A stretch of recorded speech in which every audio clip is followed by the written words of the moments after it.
Hey everyone, welcome to Build Studios. I'm going to be here talking with the two of the stars of the sci-fi series Krypton. So I invite you to kneel before build and watch, first of all, before we bring them out. Cameron Cuffe is here.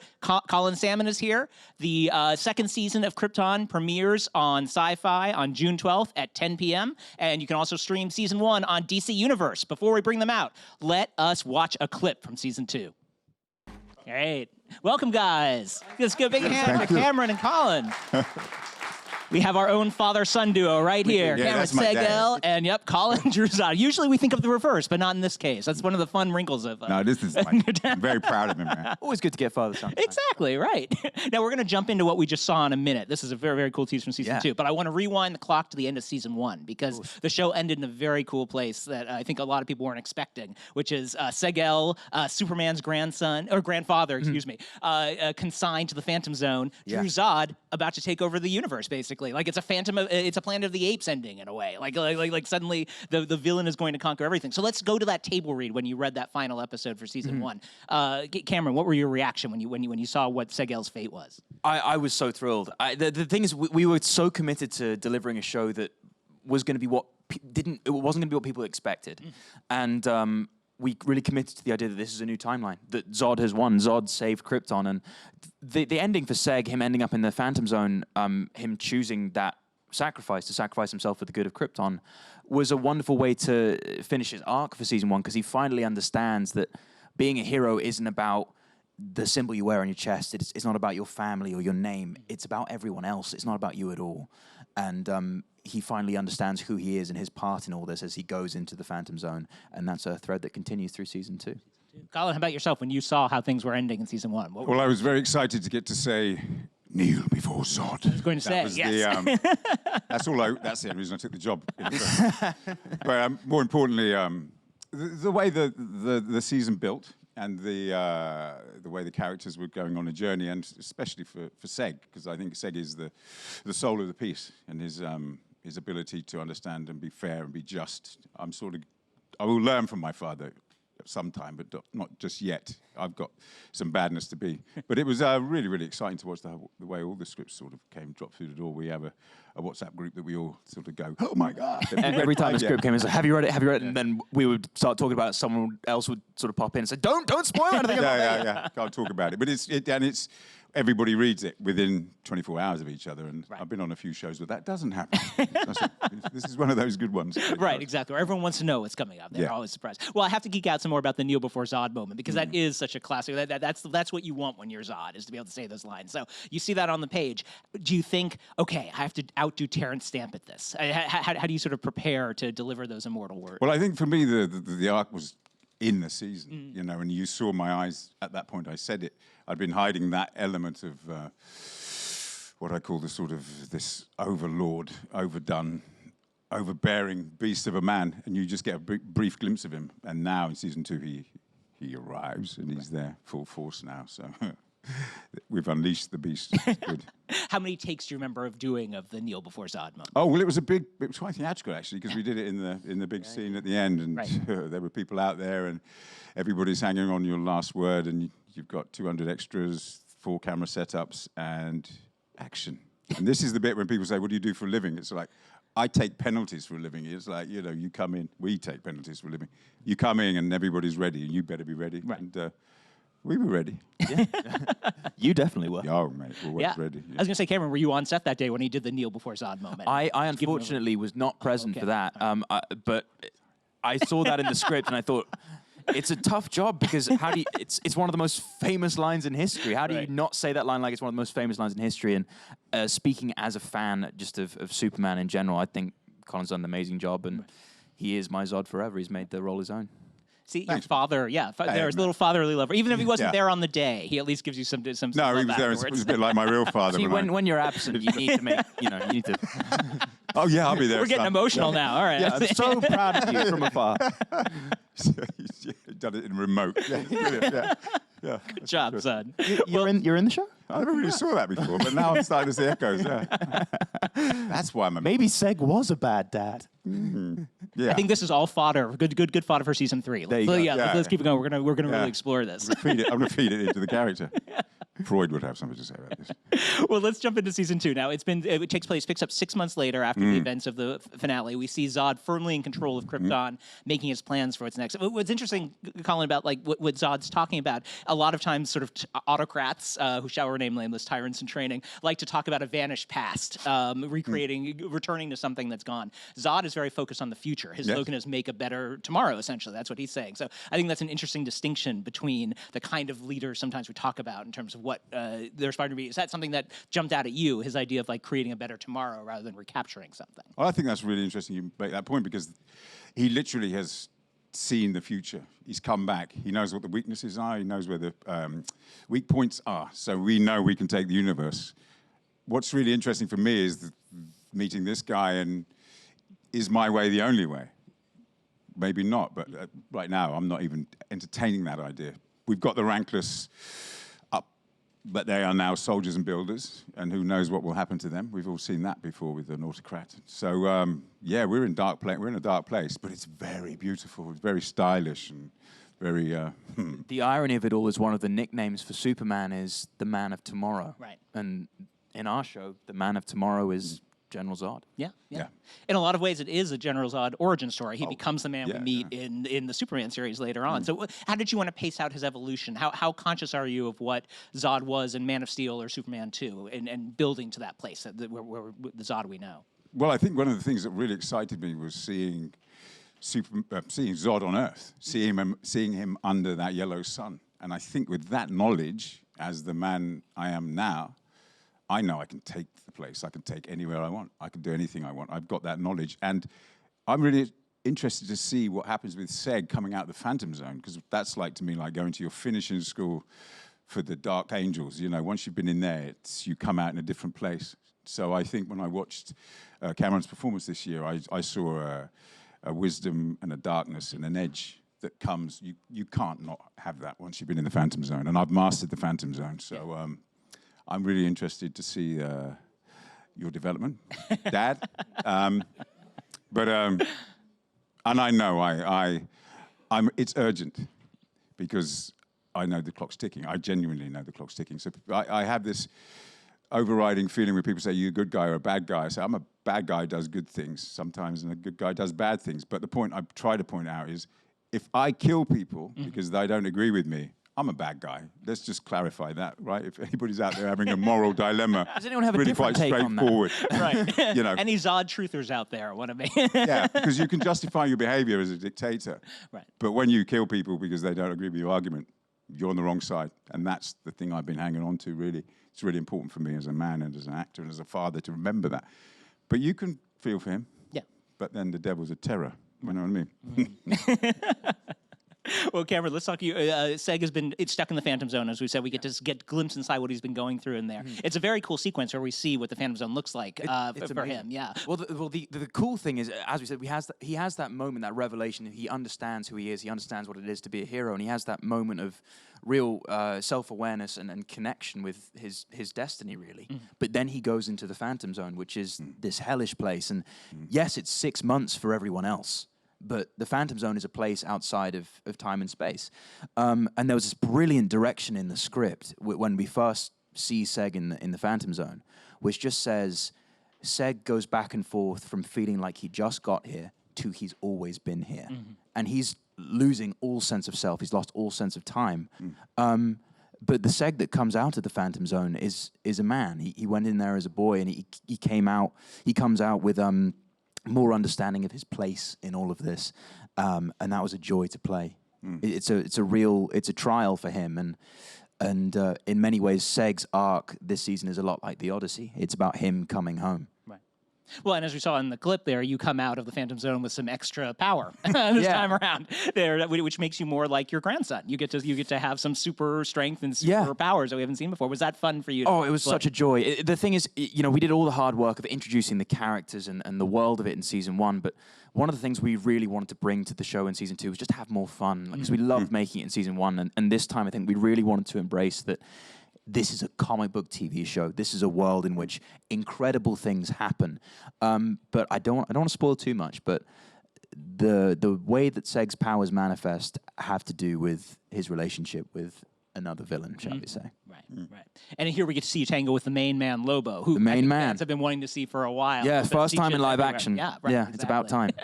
What was it like to train for that fight? It looked like a lot of fun, just Oh. throwing each other around the set. And We spent so long working. I think maybe even my first day back was the first day choreographing that fight, and we didn't shoot that until about 2 weeks later. So it was 2 weeks pretty much every day.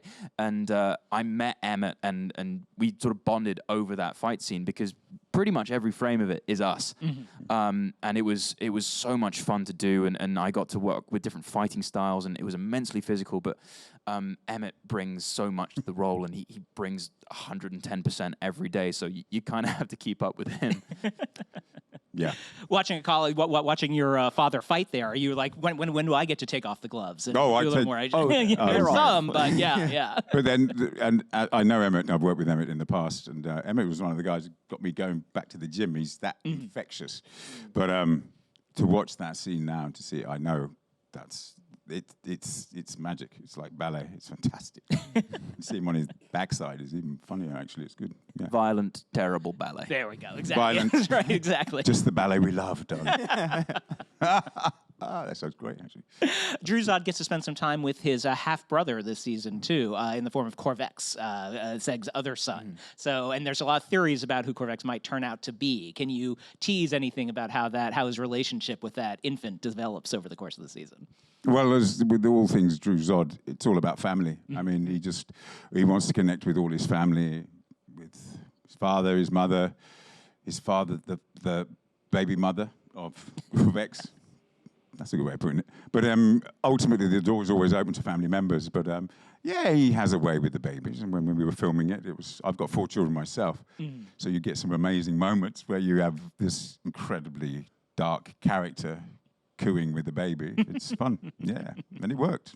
Yeah. It's an amazing thing, for Seg as well to have this child. It's given him a whole new sense of perspective. And it adds a whole nother dimension to an already immensely complicated relationship with Dru-Zod, because Dru-Zod is his son. And as much as they understand that they are on the opposite sides of this conflict, there's a real love there, and on both of their parts, they both want each other to see the other side. They both. If there's one person that Seg could save, it would be Zod, and if there's one person that Zod can convert, it would be Seg. Exactly. Yeah. It's wonderful to play. And we both want the best for Krypton. Absolutely. But like I said earlier, we just have different views of how that can happen. And I think I'm really interested to see how that manifests, because because like we talked, this is the conversation we had, but we talked about thesis, antithesis, togethers, synthesis. In a world we're in right now, everybody's so certain about their way. Right. That's the problem. What we need is this bit, the synthesis. So I'm really intrigued to see how that works out. Yeah. Dad. To the point of that relationship, I mean, you spent so much of the last part of season 1 together. You spent so much of the first half of season 2 apart. So you sort of rediscover other aspects of your characters when you're not together. What were some of the interesting discoveries you made beginning season 2 apart, as much as you did, and then sort of prepare? We won't say how you reunite, but preparing for your reunion. How do you meet each other again as different people? For me, it was he hangs on to his mother. That relationship with Lyta becomes almost Greek. It's sort of it's very complex, and we went there. We went down the roads to see, and you feel it, because I think ultimately Zod's issues, and it's not to lay blame, but there's those things of that attention. You miss that attunement, and as a member of the Zod family, it's a violent, dark, disciplined, harsh life. And then we come back as this. That's what Zod is, that guy, So I think to explore that is really key for me. It's sort he doth protest too much. He's an aggressive man. He thinks this is the way to do things. And so when Seg comes back into my life, and when you talked about Corvex appearing, there's a softening. There's a questioning, because I've never actually been in that environment where I hold a baby. I mean, it makes everybody vulnerable, but for Drew, it really affects his mental state, I think. Yeah. But Seg always has that impact on me. I think that the wonderful thing about Seg in season 1 is that he's so unsure of himself. He's always on the back foot. He very rarely has agency in the story. He can't make choices because he's always sort of under attack. And I think he's always looking for an opportunity to pass the responsibility on to someone else. He doesn't want to be the hero. And all of a sudden he sees someone who is strong and smart and has a plan and knows what he's doing. And that person was Dru-Zod. And there was a respect between the two of them and a very, very truthful relationship there. And Zod saved his life. And but the entire time, Adam Strange was saying, this man is dangerous. You have to trust me. And Seg doesn't want to believe it. Yeah. So, yeah, spoilers. Adam Strange. Strange. It's all strange. So I think for Seg, he realizes, Adam was right. To a degree, Adam was right. But also I know that man who I know is in there and that there is good in him. Right. And I want to try and save him. Because he did save Krypton. And Seg doesn't know quite how far gone he is. And he wants to believe that there is a way that he can pull him back from the precipice. Yeah, and I don't lie. Adam has not given the full truth, the full picture. And that was one of the cruxes of that first season for me, the realization that Adam had lied. I won't lie. I'll tell you the truth. Right. And the truth is a double-edged sword, but that's his sort of superpower. Yeah. He's fearless. That's the one. Face it. Yeah, you can overcome Adam Strange's advice that way because he's proven that he's not. Yeah, I'm not going to lead you down the wrong path. There's no game. This is my game. Right. It's dangerous, but this is how I play. Right. One of the other really interesting things about season 2 is in season 1, Superman's presence was very much felt in the cape. Obviously, you had to stop the cape, the Back to the Future moment. But here in season 2, you don't have to acknowledge him as much. There's that real confidence that comes with being a season in and knowing that these characters are rich enough to sustain the narrative, and audiences don't have to jump out and say, "Well, where's the Kal-El prologue, the prequels of that?" Was that fun for you this season, knowing that you're exploring new iconography and not having to worry about what's in the future? You can really tell the story now. Yeah, well, for me, I've cited it a couple of times, but it feels like we're going back to write the Old Testament in a way. So if you I think of Superman as that sort of messianic figure, the son of the power, and then my thing is I'm closely related to that power. So why the hell wasn't I given this position? And it's really interesting. But as in the Old Testament, it's very complex. It's very contentious. It's dark, and I'm really enjoying exploring it. And I think we all are. I think when you bring in Lobos and when you're bringing in the sort of the doomsday scenario and stuff like this, and my goodness gracious me, when you see that character, your world moves. It's extraordinary.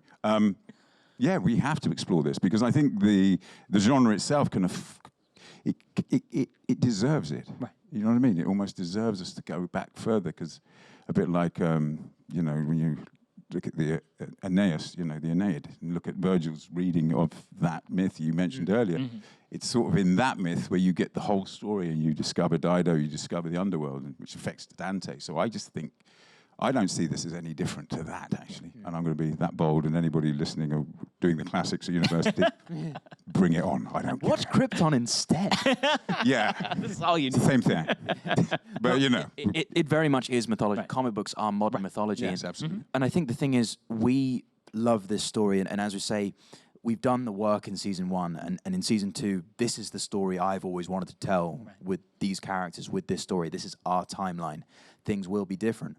But what I would say is that Superman is gone in this universe. If this had a Star Wars opening crawl, the first sentence would say, Zod has won. Krypton saved, Superman's not going to be. But you still, I can't say anything, but you're still going to feel his presence. The House of El, the symbol, that means hope. Right. What does that mean? What does Superman mean to people? And even though he's gone, that hope remains. Superman, this is still a Superman show. Right. Yeah, I absolutely agree with you. Yeah. And I think I can sense his power, which gives me the urgency, because it's always there. Right.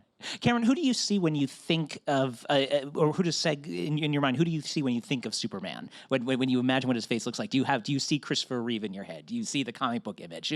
Who's your mental image of Superman? Well, the wonderful thing is Seg has no idea. Seg, the beautiful thing is one of the central flaws of the character of Adam Strange is he can't communicate the miracle of Superman. He can't communicate what an amazing person this is, that this person is his friend, and just by being his friend has changed his life. So Seg has a vague idea of who Superman is, and he respects what he means, what he stands for. But he doesn't know. To him, it's still an uncertainty. So that gives me perfect opportunity to dodge that question. Yeah, I was going to say. There we go. So, Cameron. Does he have a mustache? That's the real question, right? CGI'd out. I love that. I love that. Well played. I love that. You were great. I was like, Colin, I have to geek out with you for a minute about you were in some of my foundational James Bond movies growing up. The Brosnan 3, Tomorrow Never Dies, and World's Not Enough, and Die Another Day. I was. What was that? What are your memories of being part of the period of the Bond franchise? Because I really enjoyed Brosnan as Bond. What was your favorite movie to film? Favorite scene to do with him? I think for me was the most exciting thing about it, and I'm going to be absolutely honest, it felt like I was in an indie film. Because with Barbara, Michael, and the team, they have the core ethos of indie filmmaking, which is you get it to the screen. So no matter what's going on, it gets done, and everybody's really respectful and really kind to each other, and you are part of a family. So that was the overriding thing. I still get a bottle of champagne every birthday. I don't drink alcohol, but there you go. I'll give it to my wife. She's happy. But it was the. Oh, what can I say? The magnitude, the size of it. I've had that feeling on this set because we have extraordinary team on this. The FX, the lighting, the scenario is great. But to do a Bond and then to bring some of that baggage, or baggage is the wrong term, to bring some of that magic to this is a great thing to do because I do feel we're in similar territory in a way. So yeah, it's like getting your cap, playing for your country or something. You know? It's like, you know. What do you think of the theory, really quickly, then we're going to go to the audience, but I want to ask about the theory that people have always had about James Bond being a moniker, that it's a different guy all the time, that just the James Bond name is handed to different people. So are you that kind of James Bond fan, or do you think it resets every time there's a new Bond? I'm neither. I think that's an interesting scenario, but it's a bit like Doctor Who, probably is the better analogy. For me, people said about me, I want to be M. I don't want to be Bond. I want to be the puppet master. I want to be M down the road. The villain. Yeah. Oh, there we go. Yeah. I like it. I've never told you this before, actually. I moved to America when I was 10 years old, and the last film I saw while living in London was Die Another Day. Wow. And I used to watch Die Another Day on repeat when I was a kid because I really missed home. I didn't come back to England for 8 years. Right. So that was my little piece of home when I was in America. Wow. I never told Oh, you. man. Yeah. Yeah. Love it. And now he's your father. There you go. Dad. It's funny because it's Dad. That's what we call it. D-A-D. Dad. Perfect. Oh, my goodness. It's because it was meant to be. Yes. I love it. We've made a breakthrough so here. strange. We made a breakthrough. All right, let's turn it over to the audience. We've got 2 questions from there. That's amazing. That's wild. Yeah. Hi guys, Hello. my name's Hi. Steven. I'm a huge Superman fan. I'm so excited that you guys got to have a season 2.